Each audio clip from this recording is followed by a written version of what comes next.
Assalamualaikum warahmatullahi wabarakatuh. Pada video kali ini saya akan membahas tentang konsep proses dan konsep traits.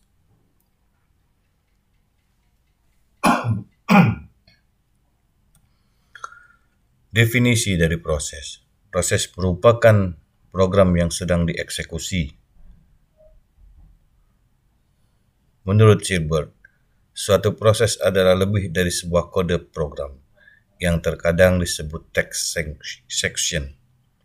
Proses juga mencakup program counter, yaitu sebuah stack untuk menyimpan alamat dari instruksi yang akan dieksekusi selanjutnya dan register.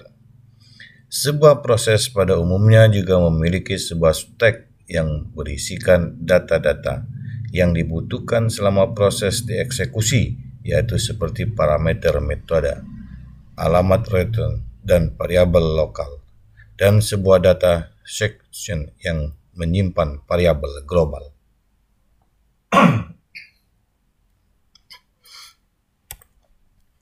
Program itu sendiri bukanlah sebuah proses. Sebuah program adalah satu entitas pasif seperti isi dari sebuah berkas yang disimpan di dalam disket.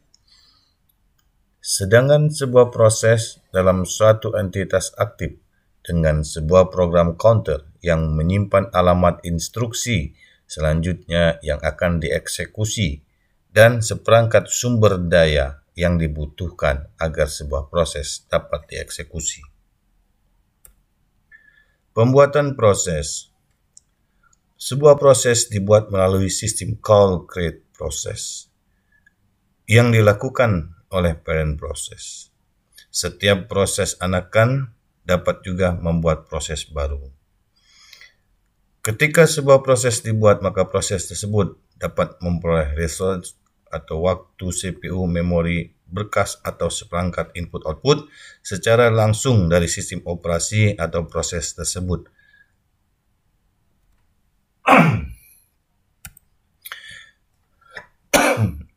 Ketika sebuah proses membuat proses baru, maka terdapat dua kemungkinan dalam pelaksanaannya. Pertama, parent proses tersebut berjalan secara konkuren atau bersamaan dengan child prosesnya. Yang kedua, parent proses tersebut menunggu hingga beberapa atau seluruh child prosesnya selesai. Juga terdapat dua kemungkinan dalam pemberian ruang alamat. Pertama, proses tersebut merupakan duplikasi parent prosesnya. Poin kedua, proses tersebut memiliki program yang di-load di ruang alamatnya. Dalam sistem operasi Unix, setiap proses diidentifikasikan dengan proses identifier yang berupa bilangan unique. Pembuatan proses baru dilakukan dengan sistem call fork. Proses baru memiliki salinan ruang alamat proses awal. Mekanisme ini membuat parent proses tersebut dapat berkomunikasi dengan child prosesnya secara mudah. Kedua proses tersebut berbeda. Untuk proses child proses nilai kembaliannya adalah 0, sedangkan nilai kembalian parent proses tersebut adalah bilangan selain 0, tetapi tidak negatif. Terminasi proses. Suatu proses diterminasi ketika proses tersebut telah selesai mengeksekusi statement terakhir dan meminta sistem operasi untuk menghapus statement tersebut dengan menggunakan sistem call exit. Pada saat itu, proses dapat mengembalikan data kepada proses parent melalui sistem call write. Semua resource yang digunakan oleh proses akan dialokasikan kembali ke tempat asalnya oleh sistem operasi. Suatu proses dapat menyebabkan terminasi proses lain melalui sistem calls abort. Biasanya hanya parent dari proses yang akan diterminasi yang dapat menjalankan sistem call abort ini. Parent sebaiknya mengetahui identitas dari children-nya pada saat suatu proses menciptakan sebuah proses baru. Identitas dari proses yang baru diciptakan ini diperoleh dari parent-nya. Masuk kepada status proses. Berikut ini adalah status-status yang mungkin dimiliki oleh sebuah proses menurut Tannenbaum. Pertama adalah running pada saat menggunakan CPU pada suatu waktu. Poin kedua adalah ready. Proses diberhentikan sementara karena menunggu proses lain untuk dieksekusi. Poin ketiga adalah block. Tidak dijalankan sampai event dari luar yang berhubungan dengan proses tersebut terjadi.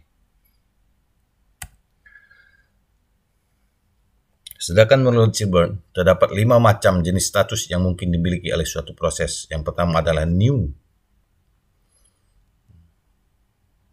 Artinya status yang dimiliki pada saat proses baru saja dibuat. Poin kedua adalah running. Adalah status yang dimiliki pada saat instruksi dari sebuah proses dieksekusi. Poin ketiga adalah waiting. Status yang dimiliki pada saat proses menunggu suatu event. Yang keempat adalah ready. Status yang dimiliki pada saat proses siap untuk dieksekusi oleh prosesor.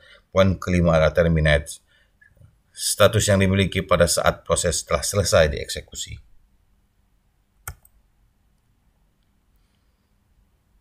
Keadaan diagram yang berkaitan dengan keadaan tersebut dijelaskan pada gambar proses control box. Ada 3 kemungkinan bila sebuah proses memiliki status running.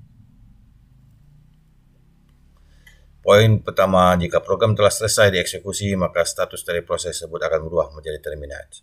Poin kedua, jika waktu yang disediakan oleh OS operating system untuk proses tersebut sudah habis, maka akan terjadi intrude dan proses tersebut kini berstatus ready. Poin ketiga, suatu event terjadi, maka pada saat proses dieksekusi seperti adalah request, maka proses tersebut akan menunggu event tersebut selesai dan proses berstatus waiting. Masuk kepada proses control box. Setiap proses digambarkan dengan sistem operasi oleh sebuah proses control box. Juga disebut sebuah control box, sebuah PCB proses control box. Berisikan informasi yang berhubungan dengan sebuah proses yang spesifik, termasuk hal-hal di bawah ini. Yang pertama adalah status proses. Yang kedua adalah program counter. Yang ketiga adalah CPU register.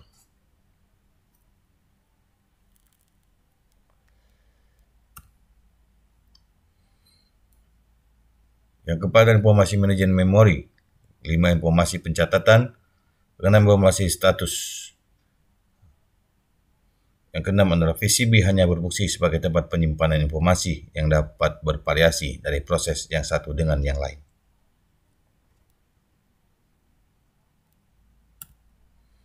Ini gambar dari proses control box.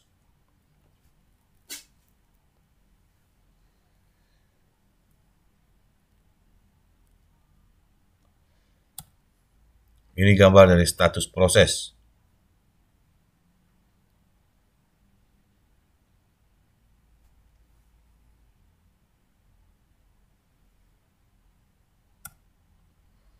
Masuk pada hierarki proses. Sistem operasi yang mendukung konsep proses hanya menyediakan beberapa cara untuk membuat seluruh proses yang dibutuhkan. Pada sistem yang simple atau sistem yang didesain untuk menjalankan aplikasi sederhana, sangat mungkin untuk mendapatkan seluruh proses yang akan dibutuhkan itu terjadi pada waktu sistem dimulai. Pada kebanyakan sistem bagaimanapun juga, hierarki proses biasanya tidak sangat deep atau lebih dari 3 tingkatan adalah tidak wajar, di mana hierarki berkas umumnya 4 atau 5. Hierarki proses typical short life kebanyakan umumnya cuma beberapa menit saja, tetapi hierarki direktorinya dapat eksis sampai bertahun-tahun. Pemilikan dan perlindungan juga membedakan antara proses dan berkas-berkas. Biasanya hanya sebuah parent proses dapat mengontrol atau bahkan mengakses sebuah proses anak, tetapi mekanismenya membolehkan berkas-berkas dan direktori dibaca oleh a wider group daripada hanya owner. Pada Unix, proses-proses dibuat dengan fork system call yang membuat salinan identik dari killing proses.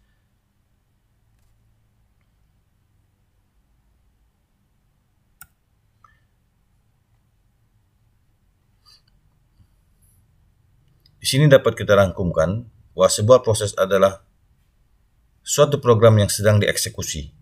Proses lebih dari sebuah kode program, tetapi juga mencakup program counter, stack, dan sebuah data section. Dalam mengeksekusinya, sebuah proses juga memiliki status yang mencerminkan keadaan dari proses tersebut. Status dari proses dapat berubah-ubah setiap saat sesuai dengan kondisinya. Status tersebut mungkin menjadi satu dari 5 status berikut: new, ready, running, waiting, atau terminate. Setiap proses juga direpresentasikan oleh proses control box atau PCB yang menyimpan segala informasi yang berkaitan dengan proses tersebut.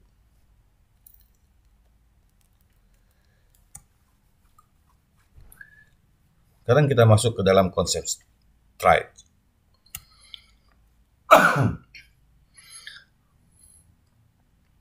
Model proses yang didiskusikan sejauh ini telah menunjukkan bahwa suatu proses adalah sebuah program yang menjalankan eksekusi thread tunggal.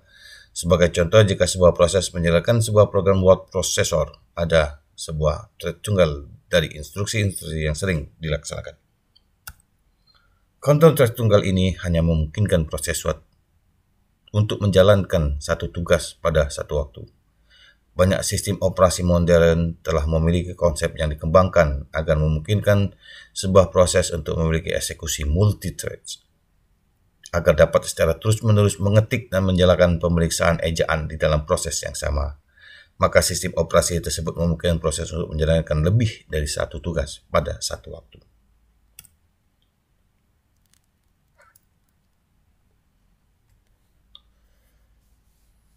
Thread merupakan unit dari dasar penggunaan CPU yang terdiri dari thread ID, program counter, register set, dan stack. Sebuah thread berbagi kode section, data section, dan sumber daya sistem operasi dengan thread lain yang dimiliki oleh prosesor yang sama. Thread ini juga sering disebut like-write proses. Sebuah proses tradisional atau heavy-write proses mempunyai thread tunggal yang berfungsi sebagai pengendali. Perbedaan antara proses dengan thread tunggal dan proses dengan thread yang banyak adalah proses dengan thread yang banyak dapat mengerjakan lebih dari satu tugas pada satu satuan waktu. Ini gambar dari sebuah thread.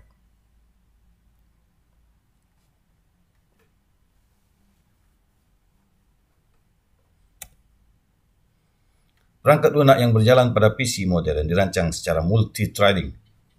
Sebuah aplikasi biasanya diimplementasikan sebagai proses yang terpisah dengan beberapa thread yang berfungsi sebagai pengendali. Contohnya, sebuah web browser mempunyai thread untuk menampilkan gambar atau tulisan, sedangkan thread yang lain berfungsi sebagai penerima data dari network.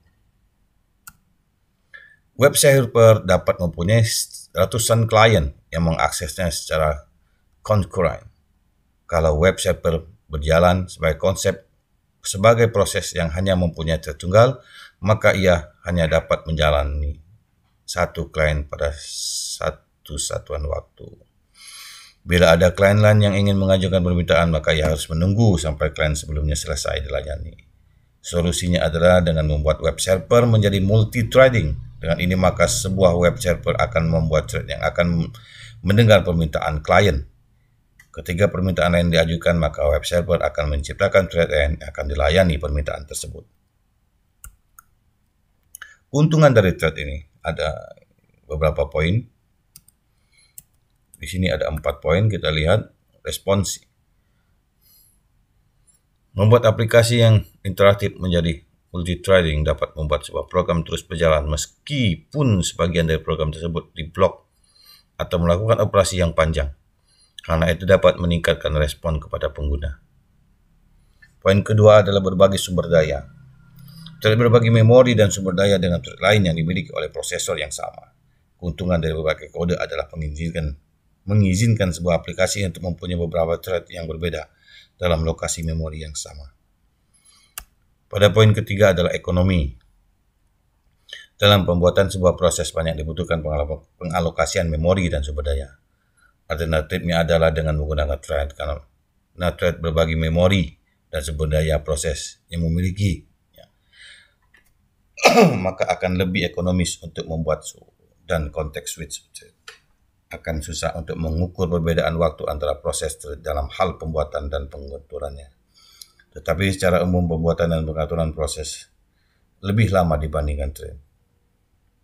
Yang poin keempat adalah utilasi.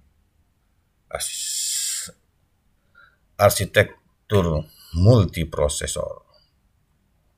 Keuntungan dari multi-thread dapat sangat meningkatkan pada arsitektur multiprosesor, di mana setiap thread dapat berjalan secara paralel di atas prosesor yang berbeda. Pada arsitektur prosesor tunggal, CPU menjalankan setiap thread secara bergantian, tetapi hal ini berlangsung sangat cepat sehingga menciptakan ilusi paralel. Tetapi pada kenyataannya hanya satu thread yang dijalankan CPU pada satu satuan waktu, atau satu satuan waktu CPU biasa disebut time slice atau kuantum. Masuk kepada user thread. User thread didukung di atas kernel dan diimplementasikan oleh thread library pada user level. Library menyediakan fasilitas untuk pembuatan thread, penjadwalan thread, dan manajemen thread tanpa dukungan dari kernel. Karena kernel tidak menyadari user level thread, maka sebuah pembuatan dan penjadwalan thread dilakukan di user space tanpa intervensi dari kernel. Oleh karena itu, user level thread biasanya cepat untuk dibuat dan diatur. Tetapi user thread mempunyai kelemahan, yaitu apabila kernelnya merupakan thread tunggal, maka apabila salah satu user level thread menjalankan blocking system call, maka akan mengakibatkan seluruh proses diblok. Kernel thread didukung langsung oleh sistem operasi. Pembuatan, penjadwalan, dan manajemen thread dilakukan oleh kernel pada kernel space. Karena pengaturan thread dilakukan oleh sistem operasi, maka pembuatan dan pengaturan kernel thread lebih lambat dibandingkan user thread. Keuntungannya adalah thread diatur oleh kernel. Karena itu, jika sebuah thread menjalankan blocking system call, maka kernel dapat menjadwalkan thread lain di aplikasi untuk melakukan eksekusi. Keuntungan lainnya adalah pada lingkungan multiprosesor, kernel dapat menjadwal thread pada prosesor yang berbeda. Contohnya di sini adalah Windows NT, Solaris, Digital Unix. Multithreading model. Many-to-one model. Many-to-one model memetakan banyak user level thread ke satu kernel thread. Pengaturan thread dilakukan di user space. Oleh karena itu, ia efisien, tetapi ia mempunyai kelemahan yang sama dengan user thread.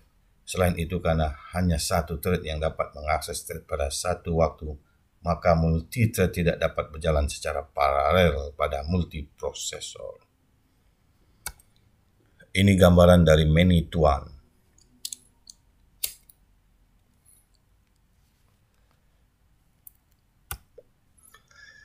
Masuk kepada one-to-one model.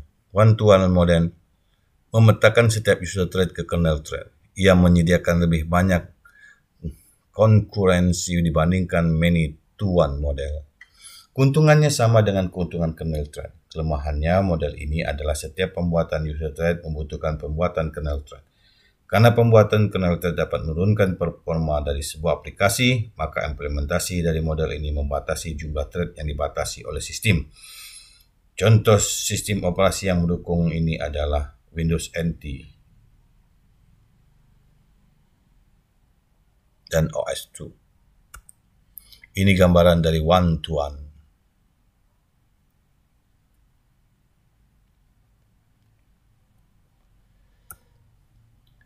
Many-to-many model. Many-to-many model multiplexes banyak user level thread ke kernel thread yang jumlahnya lebih kecil atau sama banyaknya dengan user level thread. Jumlah kernel thread dapat spesifik untuk sebagian aplikasi atau sebagian mesin. Many-to-many model mengizinkan developer untuk membuat user thread sebanyak yang ia mau, tetapi konkurensinya tidak dapat diperoleh karena hanya satu thread yang dapat dijadwal oleh kernel pada suatu waktu.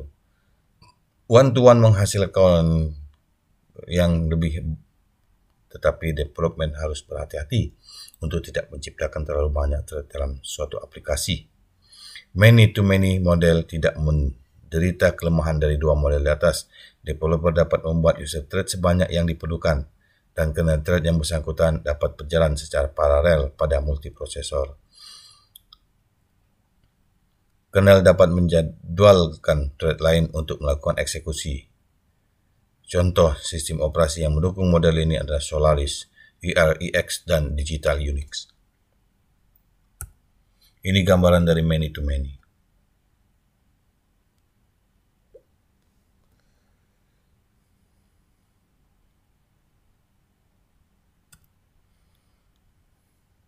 Masuk kepada fork and access system call. Ada dua kemungkinan dalam sistem Unix.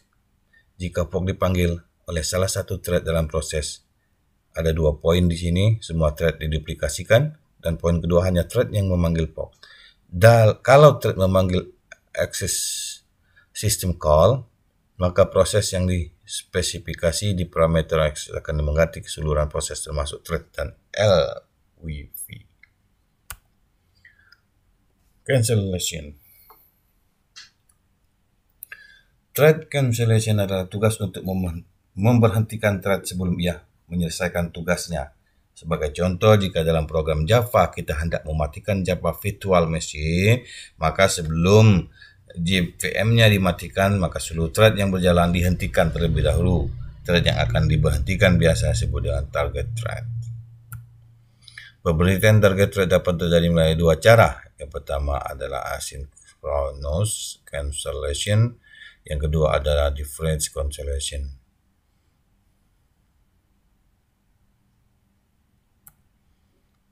Hal yang sulit dari pemberhentian threads ini adalah ketika terjadi situasi di mana sumber daya sudah dialokasikan untuk thread yang akan diberhentikan. Selain itu, kesulitan lain adalah ketika thread ini diberhentikan sedang mengupdate data yang ia bagi dengan thread lain. Hal ini akan menjadi masalah yang sulit apabila digunakan asynchronous cancellation system. Operasi akan mengambil kembali sumber daya dari thread yang diberhentikan, tetapi seringkali sistem operasi tidak mengambil kembali semua sumber daya dari thread yang diberhentikan tersebut. Alternatifnya adalah dengan menggunakan difference cancellation. Cara kerja dari difference cancellation adalah dengan menggunakan satu thread yang berfungsi sebagai pengindikasi bahwa target thread hendak diberhentikan. Tetapi pemberhentian hanya akan terjadi jika target thread memeriksa apakah ia harus berhenti atau tidak. Hal ini memperbolehkan thread untuk memeriksa apakah ia harus berhenti pada waktu di mana ia dapat diberhentikan secara aman. Pada umumnya, sistem operasi memperbolehkan proses atau thread untuk diberhentikan secara asynchronous. Tetapi Fithread API menyediakan difference cancellation. Hal ini berarti sistem operasi yang mengimplementasikan Fithread API akan mengizinkan difference cancellation. Masuk kepada penanganan sinyal. Sebuah sinyal digunakan di sistem Unix untuk notifikasi untuk memberitahu sebuah proses kalau suatu peristiwa telah terjadi.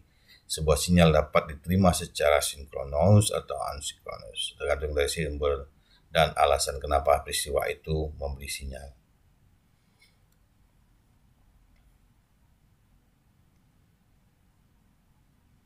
Di sini ada 3 poin. Sebuah sinyal dimunculkan oleh kejadian dari suatu peristiwa. Poin kedua, sinyal yang dimunculkan tersebut dikirim ke proses. Poin ketiga, sudah dikirim, sinyal tersebut harus ditangani.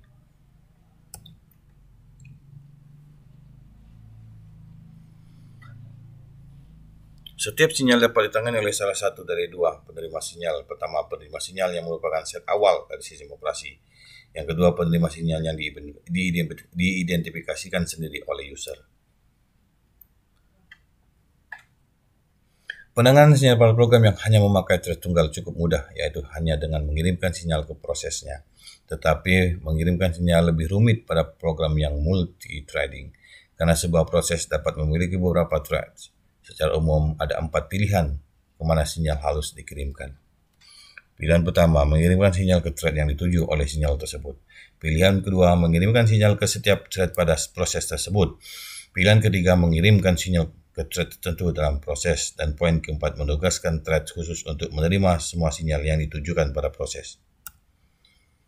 Masuk kepada thread polls.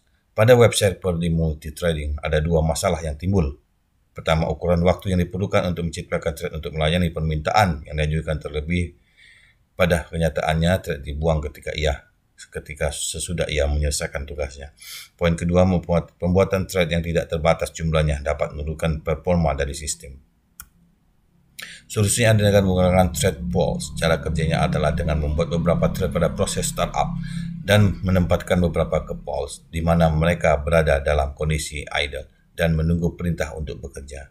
Jadi ketika server menerima permintaan maka ia akan membangunkan thread dari pool, dan jika thread tersedia maka permintaan tersebut akan dilayani. Keuntungan dari thread pool ini adalah yang pertama, biasanya lebih cepat untuk melayani permintaan dengan thread yang ada dibandingkan dengan menunggu thread baru dibuat.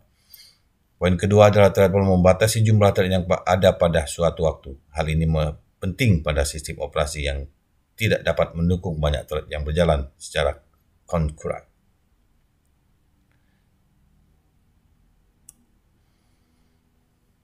Masuk pada thread spesifik data. Thread yang dimiliki oleh suatu proses memang berbagi data, tetapi setiap thread mungkin membutuhkan duplikat dari data tertentu untuk dirinya sendiri dalam keadaan tertentu. Data ini disebut dengan thread spesifik data.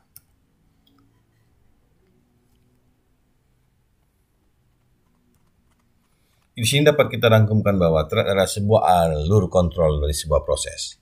Suatu proses yang multi-thread mendukung beberapa perbedaan alur kontrol dengan ruang alamat yang sama.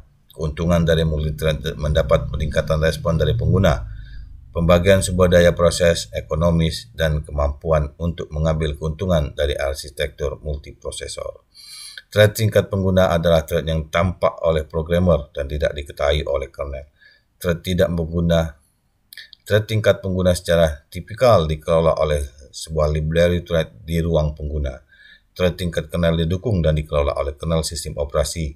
Secara umum, thread tingkat pengguna lebih cepat dalam pembuatan dan pengelolaan daripada kernel thread.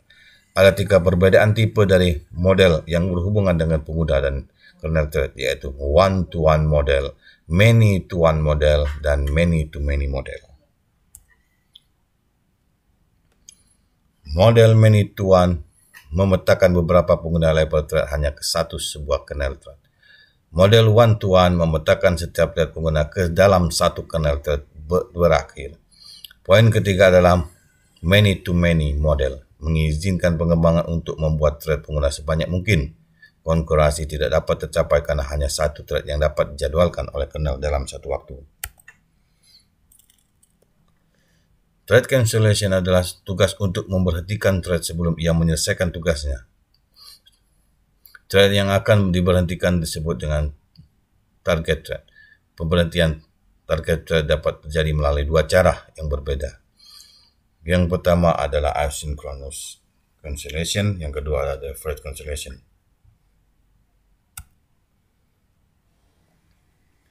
Keuntungan thread pools yang biasanya lebih cepat untuk melayani permintaan dengan thread yang ada dibanding dengan menunggu thread baru dibuat. Poin kedua adalah thread pool membatasi jumlah thread yang ada pada satu waktu. Hal ini penting pada sistem yang tidak dapat mendukung banyak thread yang berjalan secara kontinu. Oke, itu saja untuk pertemuan kali ini. Terima kasih. Wassalamualaikum warahmatullahi wabarakatuh.